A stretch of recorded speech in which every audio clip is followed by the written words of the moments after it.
Hello, magnificent human beings. My name is Landon with Yoga New Mexico, where we focus on empowerment, alignment, and strength. You are in the right place, capable and strong. What are we going to do today? It is Wednesday, short educational piece. The theme of this week is Warrior 2, Virabhadrasana 2. So there are so many things going on in this posture. I will do my best to keep it down to a 10 to 12 minute episode, but I could talk for an hour plus on this pose alone.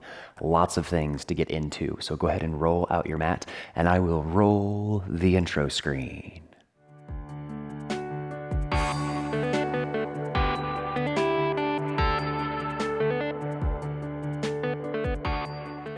Thank you so much for being here. Let's dive right into Warrior 2, Virabhadrasana 2. And I think the best way to start off in Warrior 2 is actually by coming into a tree on the floor.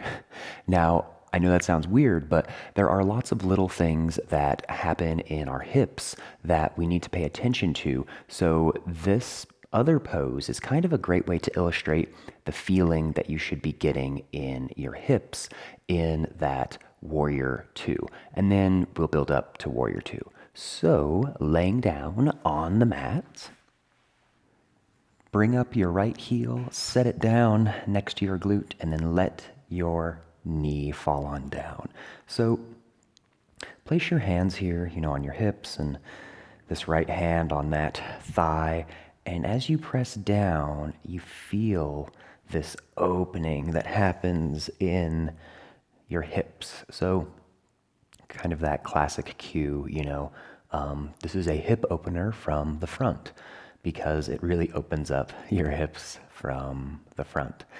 And as you can see, if I were to extend out this foot, we're almost looking like kind of a Warrior 2 here already.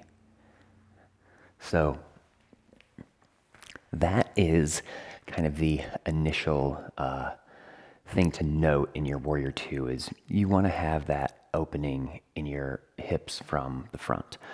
Another great way to demonstrate that is by coming into a modified Warrior 2, which I don't think we do enough of in our yoga practice because there's often really maybe not enough time in a typical yoga practice to explore some of these more modified postures, which I think are extremely beneficial. So this is what your modified Warrior 2 will look like. Right knee stacked on top of this ankle, and then your heel in line with your knee here, and your back foot is just straight behind you. So it's not out or it's not in, really just straight in behind you. And people will make the mistake of keeping this foot way over here or over here. Just keep it perfectly in line with your knee. So heel in line with that knee. And same thing as before. Put your hand on your hip here and this hand on this inner thigh and pull those hips open. And then you can really feel here in this modified Warrior 2 that opening that we want to have in our hips. And I think we kind of become complacent because we do Warrior 2 so much. And that's the inherent problem with Warrior 2 is we do it so often we become complacent and we kind of forget about these feelings that we should have in the posture. So this is a great way to prepare you for your Warrior 2. And finally, when we come into our full Warrior 2, then we know that we want to have this opening. So we don't want to bring our knee back because we still want to keep it perfectly stacked on top of that ankle. But it's this opening, this squaring of our hips with the front that creates that nice expansion in our hips in our Warrior 2.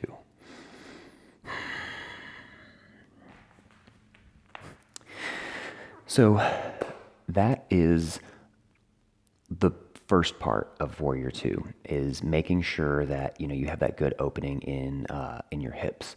So I wanted to illustrate that first because that's where we're going to get to.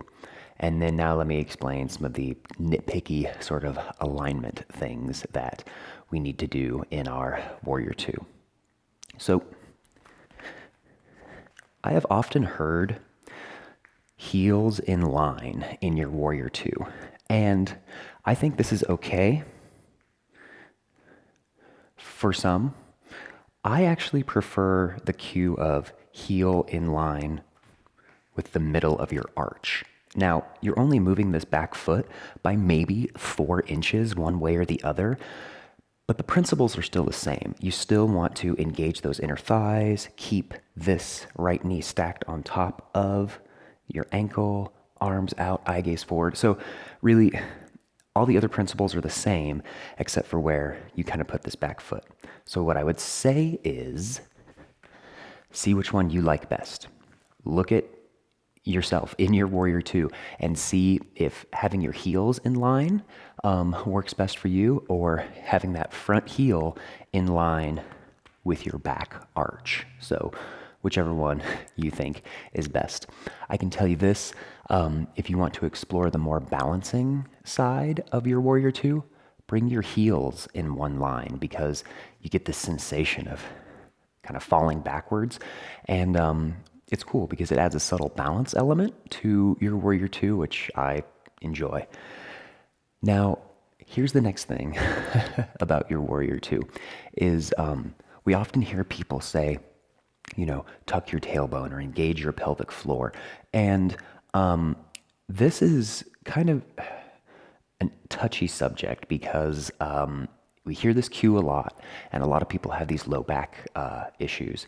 And so when you tuck your tailbone in Warrior Two, it actually creates something subtly unnatural in your low back. Now, to avoid this from happening, if you engage your inner thighs and then engage your pelvic floor, which is tucking your tailbone, then it allows you to actually lift out of your low back. It gives you this like strength and power. So you have this lengthening that can happen from your hips upward rather than just tucking your tailbone and having a weak low back. That's a lot of words I just said, I know. So let me explain kind of what I'm talking about.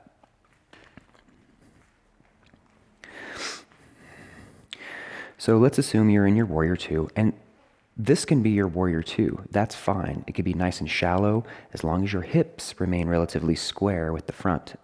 Pay attention to this back hip. Make sure it's not dipping forward. So that's the balance, right? This knee stacked over this ankle and your hips are square. So some folks are fine here. Others can come super deep and keep their hips really square. I'm somewhere in between. So think about Warrior Two maybe from the ground up. So that back foot digging into the knife edge of, the mat. So ground, powerful feet. Feet not death gripping the mat, but a strong foundation on the mat. So you ground your feet down, so you feel those muscles in your feet to ground into the mat. Then you engage your inner thighs right here. So ground down, but inner thighs engage just a little. So there's already a push and pull that happens between how your feet are grounding and what your legs are doing. So powerful, strong feet on the mat. Engage your inner thighs just a little, and then that gives you the stability to be able to engage your pelvic floor. So don't have, your butt sticking out. You want to engage your pelvic floor, and so you're just shifting that pelvis forward just a little bit. Engage those inner thighs. Engage your pelvic floor. And then that allows you to lift out of your low back. And this lifting I'm talking about, it's so hard to demonstrate because it happens maybe a quarter of an inch. So here's the difference. Okay, this is my Warrior Two when I'm not engaged, and this is my Warrior Two when I am. I mean, you can barely tell, right? There's very subtle things, but it's all these little feelings that help to really create the beautiful posture that Warrior Two is. And a lot of it happens from feet, inner thighs, and that engaging of your pelvic floor, and then lifting out of that low back. So once you have all of this like set in your Warrior Two, then we can start talking about your arms. A common misalignment in Warrior Two is to have this back arm out here. So people will, it's easy to feel like you're stretching when you bring your arms back because you start to feel it across the top part of your chest here. But instead of bringing it back, truly reach outward. So not flailing back, still in one line, arms perfectly straight, and reaching. So, the kind of extreme example, if you want to go there to give your mind something to think about in Warrior Two, is, you know, those old school medieval like torture devices where they'd have people on ropes and they're like getting pulled this way and that way and all these things. Well, it's like that, but in a good way. And what I mean is that, you know, your arms are reaching out, and then your feet are grounding into the mat, and then you're really engaging those inner thighs, and you're seeking to grow through your spine and lengthen your skull upward. So you're kind of pulling yourself in every direction, but in a good way. So it's kind of this weird dichotomy that always happens in yoga, right? Like, you need to ground, but you need to relax, and you need to be strong, but you need to be soft. And Warrior Two is a perfect example of those things, because also in Warrior Two, once you get into the posture, there are definitely muscles that you should be relaxing. The biggest one is usually our face, right? So we're in our Warrior Two, we're feeling that pulling from those directions, and we're strong, we're grounded, but then we're really serious. We're like, I'm just focusing so hard on my Warrior Two, I'm doing it perfect, but we have all this tension in our forehead. Well, you don't need the muscles in your face to do Warrior Two, so relax them. Relax that third eye, your jaw, everything. And your eye gaze is softly over that front hand.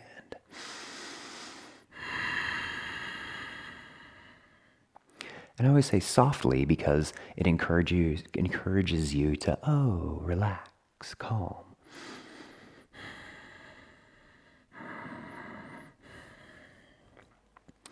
That is all I'm going to say about Warrior Two today. Eventually in the future, I'm going to do much longer workshops, probably specifically on this pose, so stay tuned for that. It'll be coming in the future. I greatly appreciate it so much. Remember, in your Warrior Two, the biggest things I would say are your front knee stacked on top of your ankle, and don't let that back hip dip outward. So just some things to take note of. And take a shallow Warrior Two. Just try it. Nice shallow Warrior Two, getting that alignment, feeling how things should be. Because we get these images in our head of how people have these super deep, deep, deep Warrior Twos, and this might be your Warrior Two, which is perfectly fine. So play with your Warrior Two, see what feels best for you. If you have questions, comments, concerns, anything about all the tips, then please put them in the comments below. I would love to hear what you have to say. So thank you so much for being here. From my heart to all of yours, you are a magnificent human being. You are in the right place, capable and strong. Thank you guys. Namaste.